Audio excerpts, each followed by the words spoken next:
नमस्कार दोस्तों, आपको बता दें कि आप रात में मूँगफली का दाना भिगोते हैं और सुबह उसका पानी फेंक देते हैं। क्या आपको पता है इसका पानी कितने फ़ायदेमंद है आपके पौधे के लिए?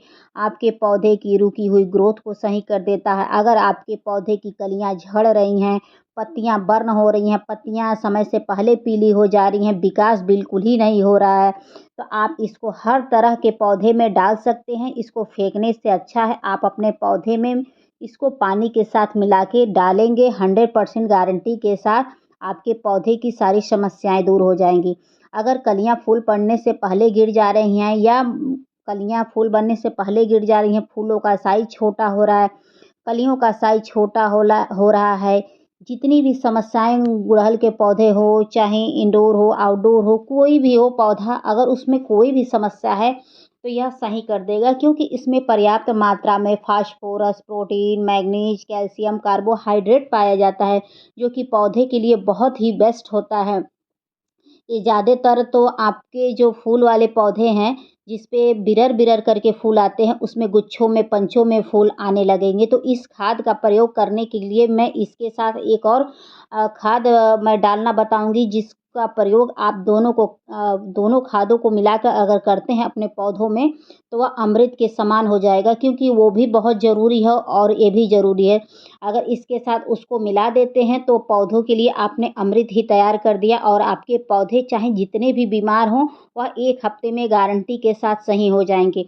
तो इस खाद का प्रयोग करने से पहले चलिए हम बता दें कि कुछ ज़रूरी काम होते हैं, अगर उसको आप कर लेते हैं, तब जाके इस खाद को अगर आप डालते हैं, तब जाके ये सूट करेगा।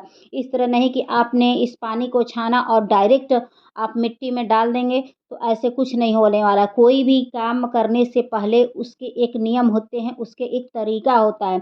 हर कार्य का एक तरीका, एक सलीका होता है, उस तरीके से करेंगे तब जाके कोई चीज़ फ़ायदा करता है। अब देखिए मूँगफली है, तो आप उसको भिगो के खाएँगे अलग फ़ायदा करेगा, उसको आप भून के खाएँगे अलग फ़ायदा करेगा, कच्चा चबा लेंगे अलग उसका वो होगा। सबका अलग-अलग फ़ायदा होता है, उसी तरह यह खाद है, तो इसको भी डालने के अलग-अलग नियम हैं, अलग-अलग तरीके हैं, तब जाके फ़ायदा करता है। तो चलिए सबसे पहले हम बात कर लें कि अगर आप फूल वाले पौधे में डाल रहे हैं, फल वाले में डाल रहे हैं, तो इन सब पौधे में डाल रहे हैं तो एक चीज़ का ध्यान रखिएगा कि उस पौधे का आप चेक कर लीजिएगा कि प्रॉपर तरीके से धूप मिल रहा है कि नहीं मिल रहा है। आप खाद डाल ही के क्या करेंगे कि उस पौधे को धूप वगैरह नहीं मिलेगा तो कम से कम 8 से 6 घंटे की धूप उस पौधे को चाहिए तब जाके वह पौधा स्वस्थ रहेगा। और एक चीज़ है कि अगर उस पौधे में आप डाल रहे हैं जिसमें कंटिन्यू पानी भरा पड़ा है, तो उसमें खाद डालने का कोई मतलब नहीं होता है। तो अगर आप खाद डालें तो ये चीज़ें चेक करिए मिट्टी मिट्टी जो है वो सूखी है कि नहीं है। मिट्टी पूरी ड्राई हो जानी चाहिए तब जाके आप उसमें खाद डालेंगे तो फ़ायदा करेगा। या तो हल्की-फुल्की नमी भी रहेगी तो चल जाएगा, नहीं तो लबालब पानी भरा रहेगा उसके बाद आप डालेंगे तो कोई मतलब नहीं होती है, ठीक है? खाद डालने से पहले एक काम और करिएगा कि जो भी ड्राई पत्तियाँ हों, सूखी पत्तियाँ, पीली पत्तियाँ हों, उसको सबसे पहले हटा दीजिएगा। क्योंकि जो ये प्लांट की ये एक्स्ट्रा एनर्जी इन्हीं के ऊपर लग जाती है, जो प्लांट को ग्रोथ होने में काफ़ी समय लग जाता है। तो ये सब चीज़ें बाधा अवरोध करती हैं, तो सबसे पहले सूखे हुए ब्रांच, सूखी हुई पत्तियाँ सबको हटा देंगे, उसके बाद तब जाके आप कोई कार्य करेंगे। ठीक है? तो खाद डालने से पहले एक काम और करना है कि आप मिट्टी की खुदाई अच्छे से करिएगा। अगर आपके पास समय हो, तो 1 दिन पहले मिट्टी की खुदाई कर लीजिए नहीं समय हो, तो उसी दिन मिट्टी की खुदाई करके तब आप डालेंगे, तो ज़्यादा अच्छा रहेगा। क्यों मिट्टी की खुदाई करनी पड़ती है? मिट्टी की खुदाई करने से मिट्टी थोड़ी ढीली हो जाती है और कभी-कभी एक पतली लेयर टाइप का ऊपर जम जाता है मिट्टी के ऊपर, जो आप खाद डालते हैं वह जड़ों तक नहीं पहुँच पाता है और आप समझ नहीं पाते हैं कि मैंने इस खाद को डाला और सूट नहीं किया। तो चाहे जो आप खाद डालिएगा मिट्टी की खुदाई करके डालेंगे तो वो डायरेक्ट जड़ों तक जाएगा जिससे फ़ायदा बहुत जल्दी आपके पौधों को होगा, ठीक है? और एक चीज़ और बता दें कि आप महीने में कम से कम 2 बार मिट्टी की खुदाई करिएगा। इससे ये होगा मिट्टी की जो जड़ें हैं वह ऑक्सीजन पा जाएँगी तो ग्रोथ में अपनी दोगुनी ताकत लगा देती हैं, ठीक है? उसके बाद जो फंगस वगैरह रहते हैं मिट्टी के अंदर वो मर जाते हैं। मिट्टी की उर्वरा शक्ति बढ़ जाती है खुदाई करने से। आप खुद ही देख लीजिएगा जिस आप पौधे की खुदाई ज़्यादा करते होंगे और जिस पौधे की खुदाई साल में 1 बार करते होंगे उसका असर आप खुद ही देखने को मिलेगा। एक चीज़ और होता है मिट्टी की खुदाई करने से जो एक्स्ट्रा जड़ें रहती हैं वह टूट जाती हैं और जिससे रूट बाउंड होने का डर नहीं रहता है, और रूट बाउंड भी रहता है तो थोड़ा-सा जड़ें कट के निकल जाती हैं तो ज़्यादा अच्छा रहता है। क्योंकि कभी-कभी रूट बाउंड भी हो जाता है, उसके कारण भी पौधे का अच्छे से विकास नहीं हो पाता है। आप समझ नहीं पाते हो, खाद पे खाद डालते हो और गमला तो रूट बाउंड हो चुका है। तो थोड़ा-सा खुदाई करने से ये होता है कि थोड़ा-सा एक्स्ट्रा जो जड़ें रहती हैं वो खुदाई के दौरान थोड़ा-सा टूट-वूट जाती हैं। अगर जो रूट है पूरे ड्रेनेज तक पहुँच गया है तो एक काम और कर सकते हैं कि आप दोबारा रिपोर्टिंग कर दीजिए मौसम देख के। ऐसा नहीं है कि खूब गर्म मौसम हो और उसी समय आप रिपोर्टिंग कर देंगे तो आपका पौधा सूखने के कगार पे पहुँच जाएगा या सूख ही जाएगा। तो ठंडा मौसम हो तब करिए, नहीं तो मानसून कंटिन्यू हो रही हो तब करिए, नहीं तो जब ठंडी स्टार्टिंग होती है तब करेंगे तो ज़्यादा बेहतर रहेगा। उस समय मत करिएगा जिस समय पौधा की ग्रोइंग पीरियड समाप्त हो जाती है, पौधा डोरमेंसी पीरियड में चला जाता है, उस समय किसी भी प्लांट की रिपोर्टिंग नहीं करनी चाहिए क्योंकि पौधा ग्रोथ नहीं करेगा और आप कंटिन्यू खाद छोड़ते रहेंगे, पानी छोड़ते रहेंगे, धीरे-धीरे उस खराब हो जाता है। या तो आप मार्च और फरवरी में करिए, नहीं तो जुलाई अगस्त में करिए, नहीं तो सितंबर अक्टूबर तक भी कर सकते हैं। लेकिन भीषण जब गर्मियाँ पड़े तब नहीं करिएगा, भीषण ठंडियाँ पड़े तब मत करिएगा, ठीक है? उसके बाद बात कर लें दोस्तों कि अगर आपका पौधा बीमार है तो एक कारण और होता है कि कंटिन्यू मिट्टी में नमी बनी रहती है, कंटिन्यू पानी भरा रहता है, उसके कारण भी हो जाता है। ये अक्सर हाइब्रिड वाले पौधे में ही देखने को जानने को मिलता है, तो इसका एकमात्र समाधान यही है कि आप हर महीने में 2 बार जो ये खाद मैं बता रही हूँ उसको डालते रहेंगे तो अच्छा रहेगा। अगर ज़रा-सा भी लापरवाही मेरे तरीके से करेंगे तो आपका पौधा बीमार हो जाएगा, उसको ठीक होने में काफ़ी समय लगेगा। तो इसको मैंने 1 हफ्ते पहले इसमें एक और खाद डाली थी जिसके बाद इसके ऊपर की जो टिप है देख सकते हैं कि वह पूरा हरा होने लगा है। तो आप उस खाद को डालेंगे तो धीरे-धीरे करके वो हरा हो जाएगा और 1 महीने में ये पूरा ग्रीन हो जाएगा। तो इसमें का एक ब्रांच आप देख सकते हैं कि पूरा हरा हो गया है और एक ब्रांच लाइट कलर का दिख रहा है।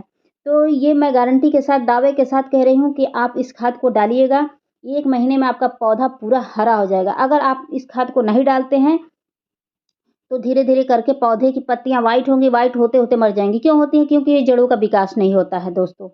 और एक चीज़ और बता दें कि ये सब चीज़ें बहुत ज़रूरी होती हैं डालने पौधे के लिए। चलिए तो खाद बताते हैं बिना देर किए, नहीं तो वीडियो बहुत ही अधिक लंबी हो जा रही है दोस्तों।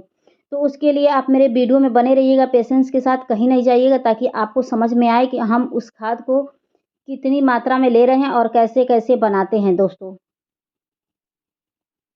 तो देख सकते हैं मैंने 1 लीटर ये के करीब ये पानी लिया हुआ है। पानी में मैं को छान के डालूँगी और डालने के बाद इसमें मैं नींबू का रस मिलाऊँगी क्योंकि जो नींबू का रस होता है उसमें समझिए कि एसिड होता है जो मिट्टी को एसिडिक करता है, जिससे ये फ़ायदा होता है कि मिट्टी जब एसिडिक होती है तो जड़ों का निर्माण होता है। जब जड़ों का निर्माण होता है तो उसी पे ब्रांच और अच्छे से फूल फल बनते हैं।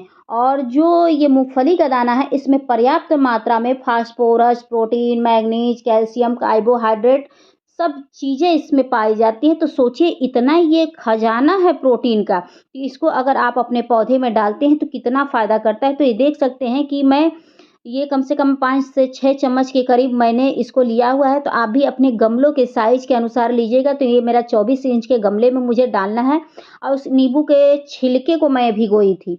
ना कि मैं डायरेक्ट ये रस ली हूँ, नहीं, मैं नींबू का छिलका भिगोई थी, उसमें पानी भरी थी और जो उसमें से निकला है वही डाली। अगर डायरेक्ट आप नींबू का रस डालते हैं तो पौधा बहुत जल्दी मर जाएगा। तो डायरेक्ट डालने की गलती ना करिएगा, आप उसके छिलकों को भिगो लीजिएगा। जो छिलका निकलता है नींबू निचोड़ लेने के बाद जब छिलका निकलता है तो थोड़ा बहुत उसमें खट्टापन रहता है, उसी को आप भिगो देंगे तो आपका पौधे का विकास बहुत अच्छे से होने लगेगा। जो भी समस्याएँ रहेंगी दूर हो जाएँगी। अगर पौधे में कीड़े-मकोड़े मिट्टी के अंदर लगे हैं, वो भी सही हो जाए। आप चाहें तो इसको आप वो कर सकते हैं, पौधे के ऊपर छिड़काव भी कर सकते हैं क्योंकि इससे कीड़े वगैरह भी मर जाते हैं।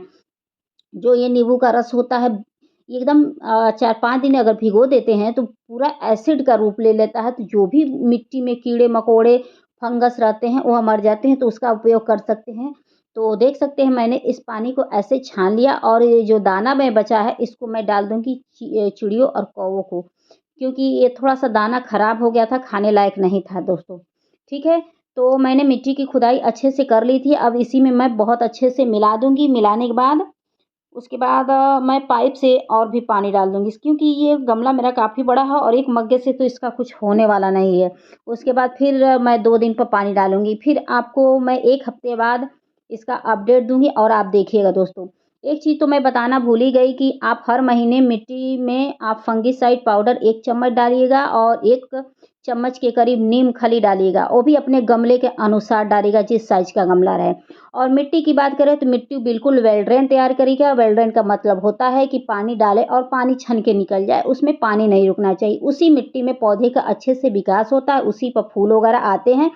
कलियों का साइज़ भी अच्छा होता है, जो भी कलियाँ आती हैं फूल बन के ही गिरती हैं। पत्तियाँ की जो समस्याएँ रहती हैं बर्न होने वाली, वो समस्याएँ दूर हो जाती हैं। ये कभी-कभी अगर हो जाती है बर्न होने वाली समस्याएँ तो खाद वगैरह डाल के उसको ठीक किया जा सकता है। तो मिट्टी का बहुत विशेष ध्यान देना पड़ता है। गमले की बात करें तो गमले का चुनाव उचित करिएगा जिसमें ड्रेनेज बने हों। ठीक है दोस्तों? तब मेरी वीडियो आपको पसंद आए तो please like, subscribe, comment and share करिएगा। Bye, thank you for watching.